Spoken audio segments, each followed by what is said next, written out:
we need to really look into. Sure. Because we keep hearing billions of naira debt and misappropriation, and the National Assembly, the Senate, they should really look at this and find out what is really happening in our power sector. So when you look at the grid, how the grid keeps collapsing in the country, electricity situation. Now it has improved in my area. I can speak for my area. The power supply has improved, although here in Nigeria, we're able to generate, we have what it takes to generate steady electricity. But for my area, it has quite improved. But over the years, we've talked about how the power situation in Nigeria is not good at all, and we need to look at the power sector. We need to look at it and know what is going on in the power sector. And this headline says NEC has sacked Kaduna Electric Board over a whooping 456 billion naira. You know, We need to know what's happening. yes, when these kind of things happen, I think that it's not good enough. Mm. Although the average Nigerian might say, "Oh, that's good," or like the NNPC will say they've changed the MD of NNPC, like that's good. But we realize that this person is just like a better Edu. She was, I think, Minister of Humanitarian Affairs once upon a time, on social welfare, something like that. Better Edu, and there were allegations leveled against her that misappropriation of funds, and after a while, we noticed that she had been dropped. And people are like, that's good, but beyond that, I think that that's the barest minimum that's expected. When there are these allegations, for example, they're talking about the board, Sachs Kaduna Electric Board, the board has been sacked now. They should answer to what these monies were used for, how they incurred these debts, and what it was used for. Because truth is, when they say someone misappropriated funds, or the allegations about misappropriation of funds or siphoning of funds, and you relieve the person of their responsibility, so what happened to the monies? They should be made to pay. They should be sent to jail if found guilty.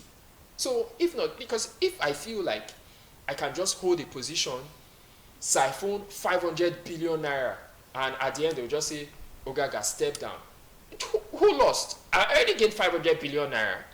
But when I know that, first of all, my reputation will be tarnished, I will be made to pay for the monies that I stole, and I will also end up in jail, then I will have a rethink when that happens. So we also need punitive measures, not just relieving people of the responsibilities that led to or gave them the privilege to misappropriate these funds.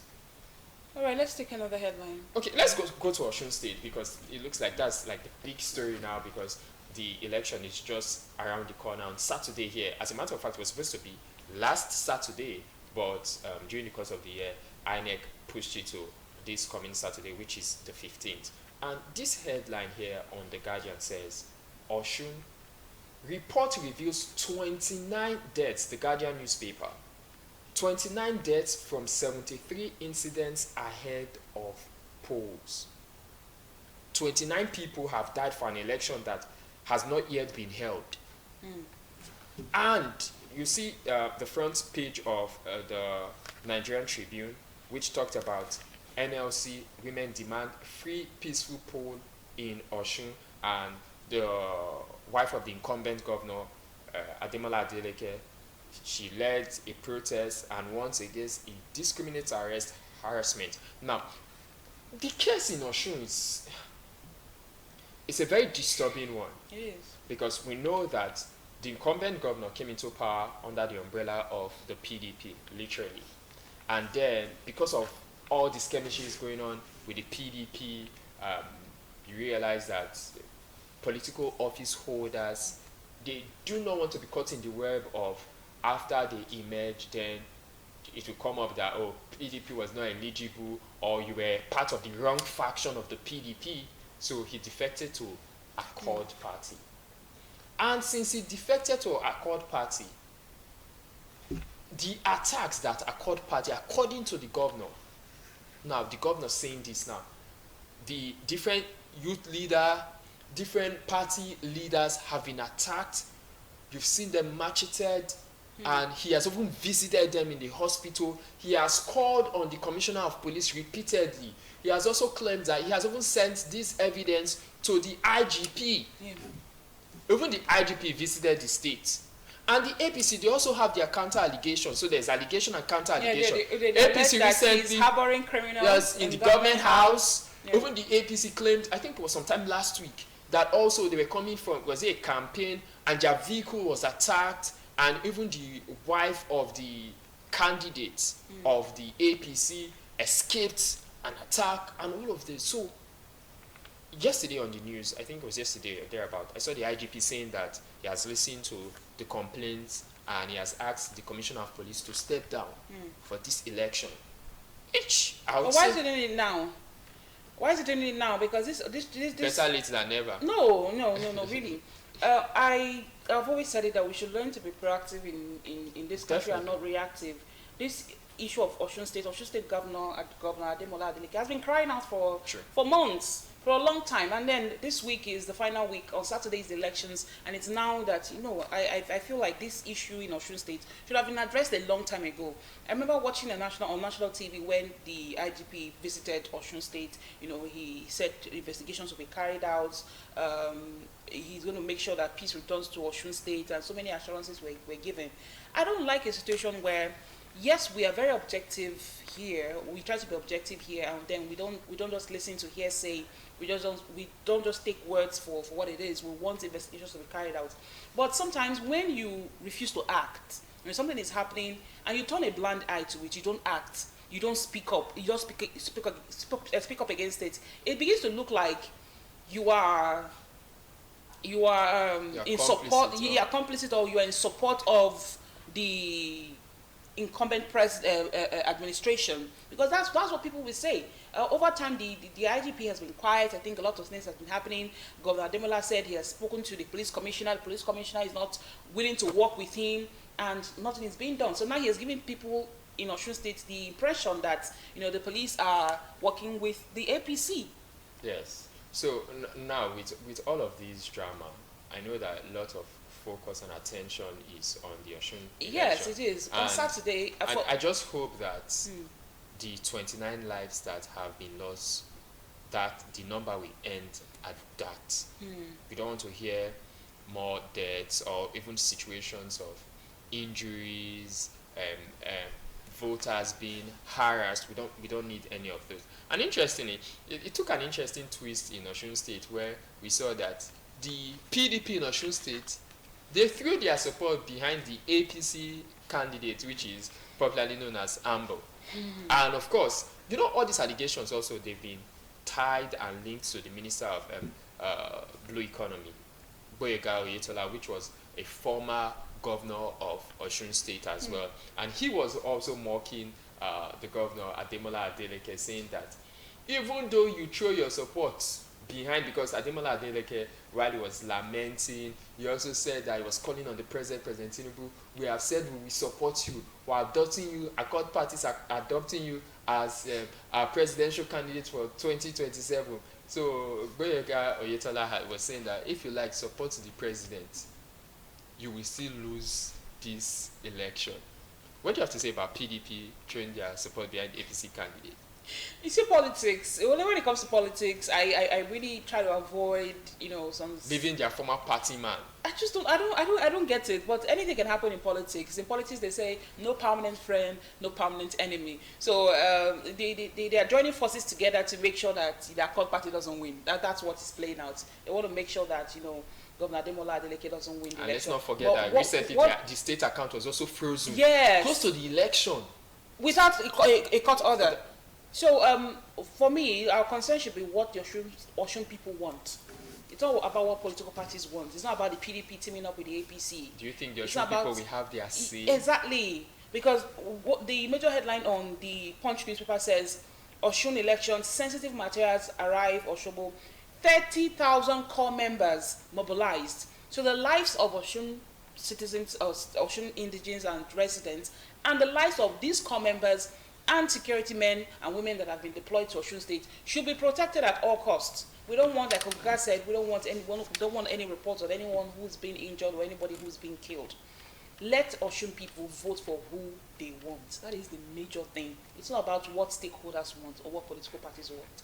Let Osun people have a free, fair, and credible election, and that's a call to INEC to do all it can to make sure that the Osun State election is credible, because people are watching.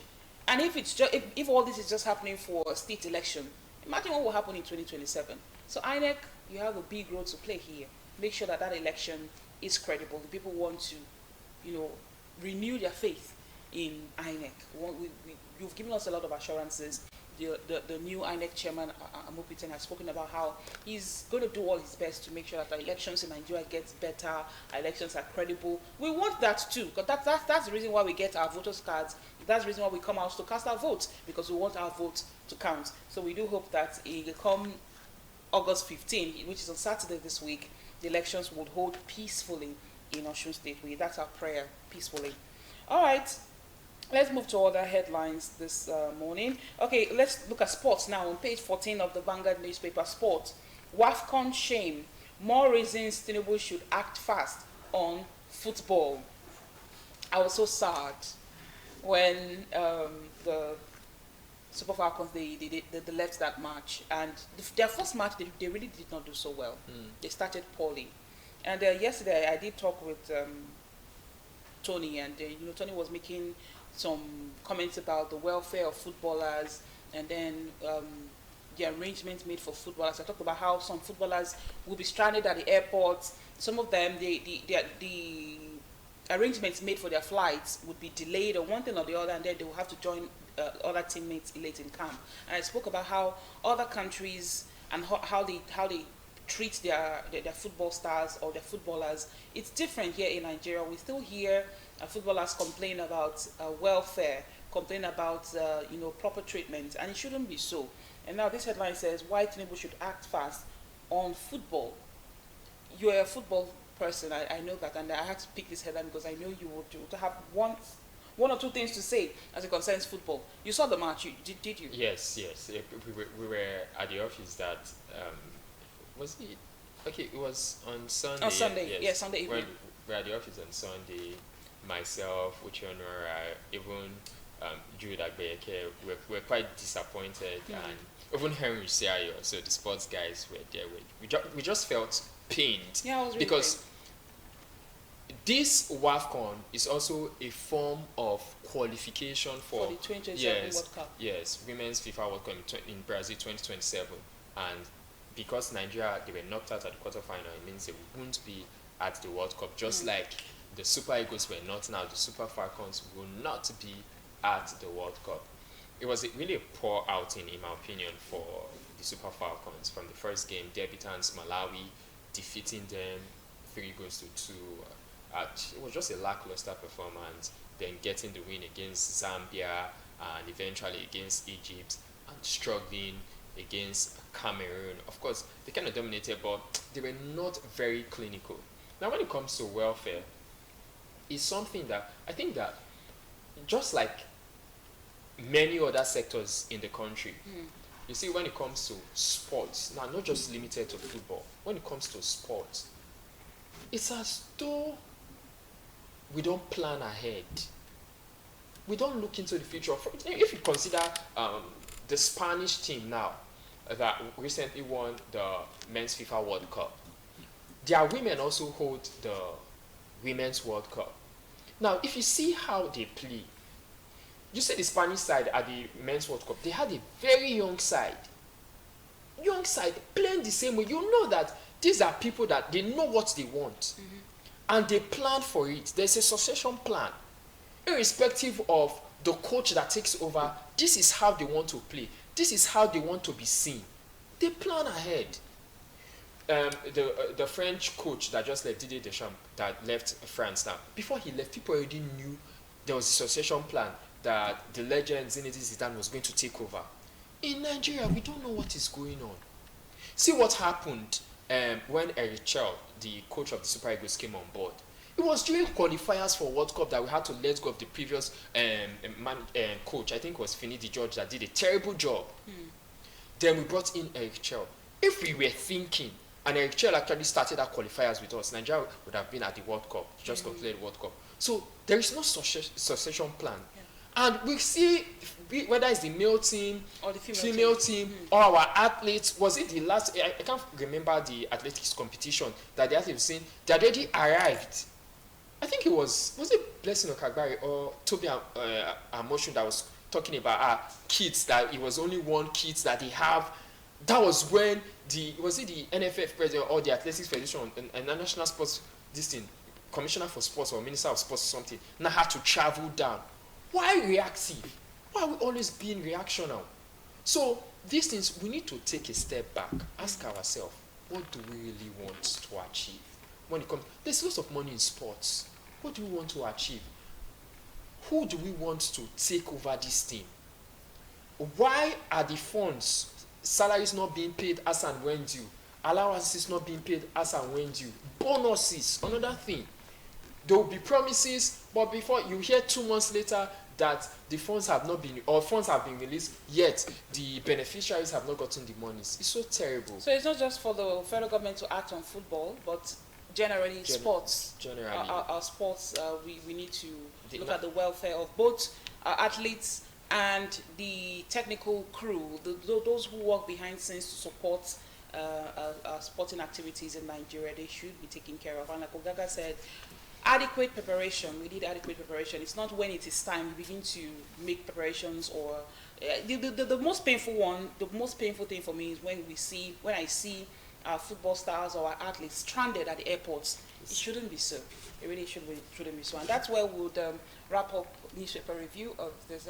Okay, that's where we'll wrap up newspaper review this morning. Please get copies of those papers and read them for yourself, or check online and get e-copies and read the stories for yourself. We'll now move to our interview segment, and this morning we are having a very important conversation about cyber exploitation and substance abuse, and how we can better protect our young people and our communities. So we will be joined by Dr. Julie Odogu, past secretary, Medical Women's Association of Nigeria, Delta State, and Dr. Esther Akpojo, also a past secretary of MWAN, Delta State. Please stay tuned and enjoy listening.